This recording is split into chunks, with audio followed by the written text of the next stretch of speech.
بعد فأعوذ بالله من الشيطان الرجيم بسم الله الرحمن الرحيم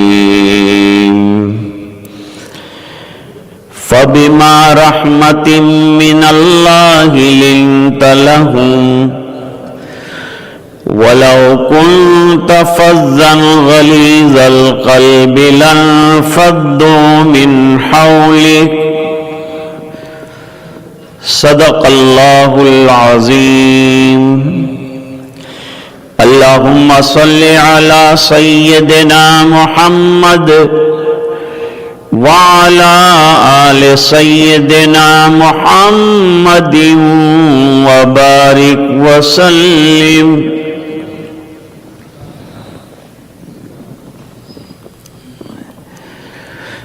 دین کی تبلیغ میں اخلاق کو بڑا دخل ہے. دین اخلاق کے ذریعے سے پھیلا ہے اور آئندہ اخلاق ہی کے ذریعے سے پھیلے گا. جن لوگوں نے حضور پاک صلی اللہ علیہ وسلم کے زمانے میں دین قبول کیا وہ دو چیزیں دیکھ کر کیا. ایک تو قرآن کریم کا اعجاز، یہ معجزانہ کلام سن کر بہت سے لوگ جو ہیں ایمان لائے.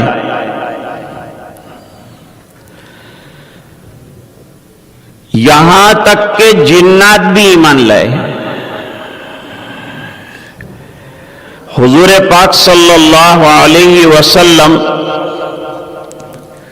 سوق عکاظ مکہ مکرمہ میں ایک بازار ہے، وہ بازار میں دعوت دینے کے لیے جا رہے تھے. وہاں کا ارادہ کیا تھا آپ نے کہ میں وہاں جا کر دین کا کام کروں. وادی نخلہ ایک جگہ ہے، اس وادی کے اندر فجر کی نماز کا وقت ہو گیا تو صحابہ کرام کے ساتھ آپ نے فجر کی نماز شروع فرمائی اور آپ نے نماز میں سورۃ الرحمن پڑھی. جب سے قرآن کریم اترنا شروع ہوا شیاطین کا آسمانوں پر جانا بند ہو گیا. وہ دروازے سب بند کر دیے. پہلے شیاطین جو ہے وہ اپنے کاہن اور نجومیوں کے لیے آسمان پر جاتے تھے اور فرشتوں کی باتیں چرا کر لاتے تھے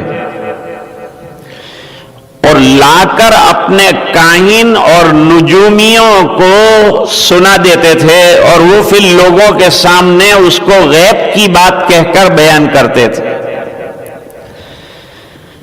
لیکن جب سے قرآن کریم کا نزول شروع ہوا اللہ تعالیٰ نے بہت سے دروازے آسمان پر جانے کے بند کر دیے. شیاطین کا جانا بند ہو گیا، جنات کا جانا بند ہو گیا. تو جنات جو ہے وہ تحقیق کرنے کے لیے نکلے کہ کیا ایسی بات پیش آئی ہے کہ جس کی وجہ سے ہمارا آسمانوں پر جانا بند کر دیا گیا. پوری دنیا میں انہوں نے جماعتیں چھوڑی. جب یہاں مکے میں حضور نماز پڑھا رہے تھے تو ایک مقام ہے نصیبین. نصیبین کے جنات جو ہے وہاں پہنچ گئے جہاں حضور نماز پڑھا رہے تھے اور آپ صلی اللہ علیہ وسلم نے سورۃ الرحمن پڑھی جس میں جنات کا بھی تذکرہ ہے. حضور نے فرمایا کہ ہر چیز کی ایک زینت ہوا کرتی ہے اور قرآن کریم کی زینت اور خوبصورتی سورۃ الرحمن ہے۔ وہ جنات سب ٹھہر گئے، بھائی ٹھہر جاؤ، اور یہ معلوم ہوا کہ یہی قرآن کریم کی وجہ سے ہمارا آسمانوں پر جانا بند کیا گیا ہے، چونکہ اتنا مبارک کلام اتر رہا ہے۔ سنتے رہے۔ جب نماز پوری ہو گئی تو حضور کی خدمت میں حاضر ہوئے، اور انسان نہیں مان رہے تھے، لیکن اللہ نے جنات سے منوا لیا۔ جنات ایمان قبول کر چکے، اور جنات نے ایمان قبول ہی نہیں کیا، بلکہ اپنی قوم میں جا کر دین کی تبلیغ کرنے کا حضور سے وعدہ کیا کہ اب جائیں گے اور جا کر کے ہم دین کی تبلیغ کا کام کریں گے۔ تو قرآن کا اعجاز ایسا ہے کہ سن کر لوگ ایمان قبول کرتے تھے۔ دوسرا، حضور کا بیہیویئر اتنا زبردست ہے، اور آپ کے اخلاق اور آپ کا کیریکٹر اتنا زبردست ہے کہ لوگ ایمان آپ کے اخلاق کو دیکھ کر کرتے تھے۔ اب اس پر ایک واقعہ چھوٹا سا آپ کی خدمت میں حدیث سے پیش کرنا ہے۔ حضور پاک صلی اللہ علیہ وسلم نے نجد ایک جگہ ہے، عرب میں ایک جگہ ہے نجد، نجد کی طرف ایک قافلہ بھیجا، ایک دستہ بھیجا۔ وہاں کے لوگوں کی خبرگیری کرنے کے لیے، کیونکہ وہ لوگ بڑے ضد پر تھے اور دین مان نہیں رہے تھے، تو حضور نے یہاں سے ایک چھوٹا سا دستہ روانہ کیا۔ دستے کو حکم تھا کہ جو ملے اسے گرفتار کر کے میرے پاس پیش کرو اور مقابلہ کرو۔ ظلم کا تو مقابلہ کرنا پڑے گا، کفر کا تو مقابلہ کرنا پڑے گا، مقابلہ کرو اور جا کر دین کی تبلیغ کرو، دین کا کام کرو۔ یہ لوگ گئے، مدینہ منورہ کی باؤنڈری سے جیسے ہی باہر نکلے، وہاں ایک آدمی کو دیکھا کہ وہ ہنٹنگ کر رہا ہے۔ پکڑ لیا انہوں نے، گرفتار کر لیا،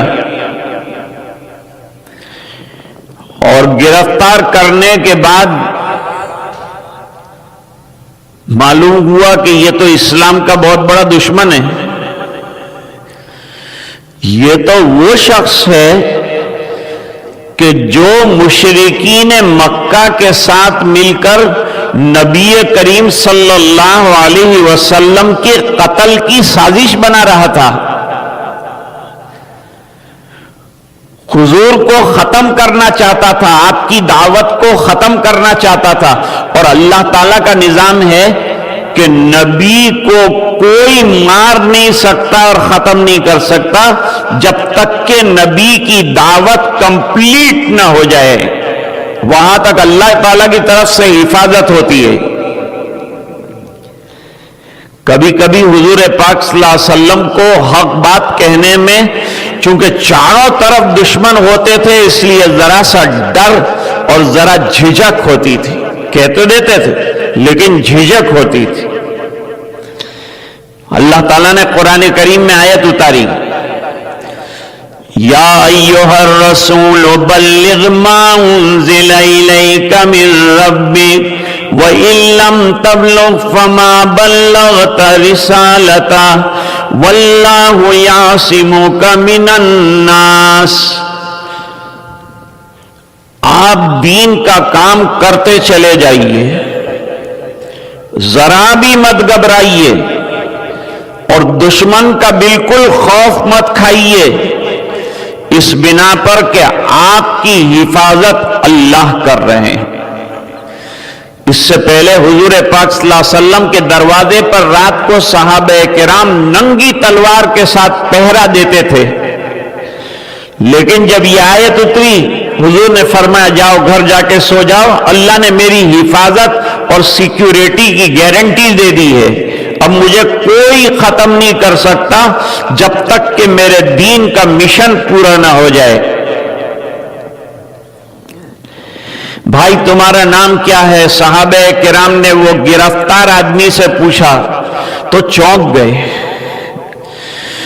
اس کا نام تھا سمامہ ابن اسال۔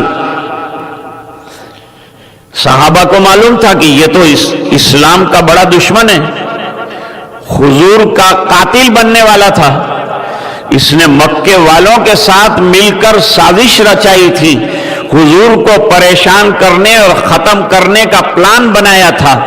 اس کو گرفتار کیا اور گرفتار کر کے حضور کے دربار میں پیش کیا کہ حضور اس کی گردن اڑا دو، مار ڈالو، آپ کا جانی دشمن ہاتھ میں آ گیا ہے۔ کون ہے؟ جواب دیا وہ سمامہ ابن اسال ہے۔ اچھا وہ آئے ہیں، بٹھاؤ ان کو۔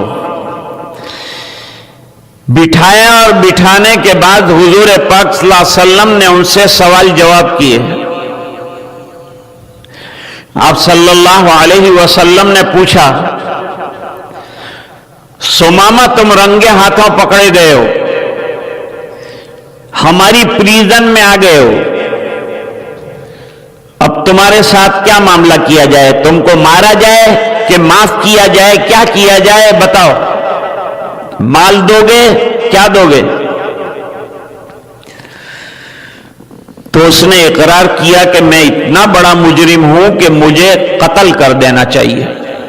اس نے خود اقرار کیا کہ میں قتل کے قابل ہوں، میں واجب القتل ہوں، مجھے تو قتل کرنا چاہیے کیونکہ میں نے نبی کو قتل کرنے کی سازش بنائی تھی۔ حضور نے فرمایا اور کہا اگر آپ معاف کر دیں تو میں آپ کو بکریوں کی شکل میں، اونٹوں کی شکل میں بے شمار مال دینے کے لیے تیار ہوں۔ حضور مسکراتے تھے، مال کی کوئی وقت نہیں تھی میرے نبی کے یہاں۔ مال قیمتی نعمت ہے، مال کے ذریعے سے بہت کام چلتا ہے، لیکن مال سب کچھ نہیں ہے، اصل تو دین ہے، اور نبی کا مشن دین ہے، تبلیغ ہے، اللہ کے بندوں کو دین کی بات پہنچانا ہے۔ اب اس زمانے میں پریزن نہیں تھے، قید خانے نہیں تھے، حضور کے پاس کہاں مکانات تھے کہ اس کے اندر اسپیشل قید خانہ بنایا جاتا؟ تو جو قیدی آتا تھا اس کو مسجد نبوی کے ستون سے باندھ دیتے تھے، یہ قید ہے۔ ابو لبابہ نے اپنے آپ کو مسجد نبوی کے ستون سے بندھوا دیا تھا، ان سے غلطی ہو گئی تھی، ایک مسٹیک ہو گئی۔ سمامہ کو مسجد نبوی کے ستون سے باندھا، چاہتے تو کسی صحابی کے گھر میں بھیج دیتے کہ ان کے یہاں ان کو جو ہے گرفتار کر کے رکھا جائے، قیدی بنا کر، پریزنر بنا کر رکھا جائے، لیکن ایک حکمت عملی کے ماتحت حضور پاک صلی اللہ علیہ وسلم نے ان کو مسجد نبوی کے ستون سے بندھوایا، باندھ دیا گیا۔ اب یہ مسجد نبوی کی نقل و حرکت دیکھتے ہیں، جیسے یہاں ستون کے ساتھ کسی کو باندھا جائے تو مسجد میں جو ہو رہی ہے نقل و حرکت وہ دیکھے گا۔ صحابہ کا نماز پڑھنا، حضور کے اخلاق، آپ صلی اللہ علیہ وسلم کا نماز پڑھانا، قرآن کریم پڑھنا، حضور بہترین قرآن کریم پڑھنے والے ہیں، ہر نبی کو اللہ نے بہترین آواز دی ہوتی ہے، اور ہمارے نبی کو بھی اللہ نے بہترین آواز دی ہے، جیسے حضرت داؤد علیہ السلام کو اللہ تعالیٰ نے لحن داؤدی عطا فرمایا تھا۔ ہمارے یہاں تو امت کے اندر اللہ تعالیٰ نے ایسے لوگ پیدا کیے ہیں جو حضرت داؤد علیہ السلام سے کم نہیں ہیں لہجے میں۔ جو کون ہے؟ حدیث شریف میں حضور پاک صلی اللہ علیہ وسلم نے فرمایا ابو موسیٰ اشعری رضی اللہ تعالیٰ عنہ کو اللہ تعالیٰ نے بہترین آواز عطا فرمائی، وہ بہترین قرآن کریم پڑھتے تھے۔ عبداللہ ابن مسعود بہترین قرآن پڑھتے تھے، ابی ابن کعب رضی اللہ تعالیٰ عنہ بہترین قرآن کریم پڑھتے تھے، حضرت زید ابن ثابت بہترین قرآن پڑھتے تھے، سالم مولا حذیفہ بہترین قرآن کریم پڑھتے تھے۔ حضور نے فرمایا جن کو قرآن سیکھنا ہو یہ صحابہ کرام کے پاس جائیں اور ان سے جا کے قرآن سیکھے۔ قرآن سیکھنے کی چیز ہے، صحابہ کرام نے قرآن سیکھا ہے، صحابہ کرام نے دین سیکھا ہے، صحابہ کرام نے ایمان سیکھا ہے، تو دین سیکھنے کی چیز ہے، قرآن سیکھنے کی چیز ہے۔ اس لیے ہمارے یہاں مکاتب کا نظام ہے کہ ہمارے چھوٹے چھوٹے بچوں کو قرآن کریم سکھایا جاتا ہے، پڑھایا جاتا ہے۔ یہ سلسلہ حضور پاک صلی اللہ علیہ وسلم کے زمانے سے چل رہا ہے، اور مسجد نبوی کے اندر مدرسہ قائم تھا، اور مصعب ابن عمیر نے مدرسہ قائم کیا تھا، مدینہ منورہ کے اندر دارالقرآن قائم کیا تھا، اور وہاں قرآن کریم پڑھاتے تھے اور قرآن کریم کی تعلیم دیتے تھے۔ اب سب دیکھیں گے، حضور کے اخلاق بھی دیکھیں گے، حضور کی نماز بھی دیکھیں گے، حضور کا قرآن بھی سنیں گے۔ مولانا آزاد فرماتے اس لیے ان کو جو ہے مسجد نبوی کے ستون سے باندھا، ہر نماز میں حضور ان کی خیریت پوچھتے تھے، حالانکہ پریزنر ہے، اس کی کیا خیریت پوچھنے کی ضرورت ہے، لیکن آپ صلی اللہ علیہ وسلم ہمیشہ خیریت پوچھتے تھے۔ کیف حالک یا حبیبی، کیا حال ہے بھائی تمہارا؟ اور دین ایسا ہے دوستو کہ قیدی کو بھوکا نہیں مارا جائے گا، اس کو ضرورت پڑنے پر کپڑا بھی پہنائیں گے اور وقت پر اس کو کھانا بھی کھلائیں گے اور استنجا کے لیے بھی چھوڑیں گے۔ یہ سب انتظام ہے اسلام کے اندر۔ قیدی کے ساتھ بھی اخلاق کا معاملہ کیا جا رہا ہے، قیدی کے ساتھ بھی اچھا سلوک کیا جا رہا ہے۔ دین یوں نہیں پھیلا دوستو، اخلاق کی تلوار چلی ہے تو دین پھیلا ہے۔ 3 دن گزر گئے، حضور پاک صلی اللہ علیہ وسلم حضرت ثمامہ کے پاس آئے۔ صحابہ یہی سمجھ رہے تھے کہ 3 دن کے بعد ان کو قتل کر دیں گے، ان کا معاملہ ختم کر دیا جائے گا، ٹھکانے لگا دیا جائے گا، لیکن یہ عجیب اخلاق ہے حضور پاک صلی اللہ علیہ وسلم کے کہ جانی دشمن کو، ثمامہ ابن اسال کو، حضور پاک صلی اللہ علیہ وسلم نے فرمایا جاؤ ہم نے تم کو ریلیز کر دیا، جانی دشمن کو معاف کر دیا۔ یہ اخلاق ہے۔ اب اس کا اثر کیا پڑتا ہے؟ ہمارے یہاں ہندوستان میں ایک گاؤں تھا، اس کے پڑوس میں ایک مسلمان گاؤں تھا۔ ہندو گاؤں کا جو پٹیل تھا وہ مسلمانوں کا سخت دشمن تھا، اور مسلمان بیچارے سہمے سہمے رہتے تھے، ڈرے ڈرے رہتے تھے، اس کے دشمنی سے ڈرتے تھے۔ ایک مرتبہ اپنی گاڑی لے کر صبح صبح وہ جا رہا تھا تو پیچھے کا بوٹ کھل گیا اور اس کے اندر سے ایک بیگ جو ہے پیچھے گر گئی۔ تو نوجوان لوگ صبح کی نماز پڑھ کر ذرا تفریح کرنے کے لیے نکلے تھے، واک کرنے کے لیے نکلے تھے، انہوں نے بیگ دیکھا تو اٹھا لیا، اور گاڑی کا نمبر جانتے تھے کہ یہ تو بڑا مسلمانوں کا دشمن لیڈر جو ہے اس کی گاڑی ہے، اس میں سے بیگ گری۔ بیگ ذرا کھولی، بیگ کھولی تو وہ گڈی یعنی نوٹوں سے بھری ہوئی تھی، ہندوستانی روپیے اندر بھرے ہوئے تھے اور بالکل پیک بیگ تھی۔ دوبارہ بیگ کو بند کر دیا۔ ان میں ایک بزرگ تھے، انہوں نے کہا بھائی اب کیا سوچتے ہو؟ کہا فرمائیے کیا کیا جائے؟ کہا کہ ایسا کرو، ہمارے وہاں رکشہ ملتا ہے، رکشہ 3 پہیے والا ہوتا ہے، آپ کے یہاں نہیں ہے، آپ کے یہاں وہاں جیرات کے اوپر ایک رکشہ رکھا ہے، تو وہ رکشہ ہے، 3 پیر والا. اس کے اندر یہ لوگ بیٹھے. امیر صاحب نے کہا کہ ہم جائیں اس کے دروازے پہ دستک دیں، اور مسلمان امانت دار ہوتا ہے، جا کر امانت اس کے ہاتھ میں پہنچا دے. لیکن امیر صاحب وہ تو اپنا دشمن ہے، اس کے پیسے اپنے کو پہنچانے کی کیا ضرورت. فرمایا نہیں، اسلام تو امانت داری کا سبق سکھاتا ہے. حضور امین تھے، تو امین بھائی بیٹھے، امین تھے حضور پاک صلی اللہ علیہ وسلم. حضور سچے تھے، امین تھے، اور ہم لوگ خیانت نہیں کر سکتے. ہم جائیں گے. گئے، دروازہ نوک کیا،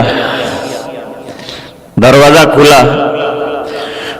دیکھ کر وہ غصے میں آیا ہے. صبح صبح یہ داڑھی ٹوپی والے مسلمان، ٹی ڈی کے داڑھی ٹوپی کرتا، دیکھ کر وہ جو ہے غصے میں آیا.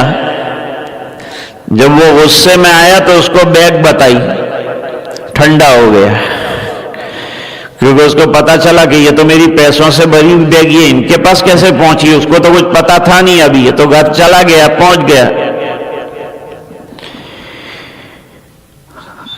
ویلکم کیا، اندر بلایا، اندر آؤ، اندر آؤ، بیٹھو، بٹھایا. سب نوجوانوں نے کہا کہ ذرا آپ کی بیگ گر گئی تھی، وہاں ہم لوگ دینے آئے ہیں. ارے مسلمان ایسا کام کرتے ہیں؟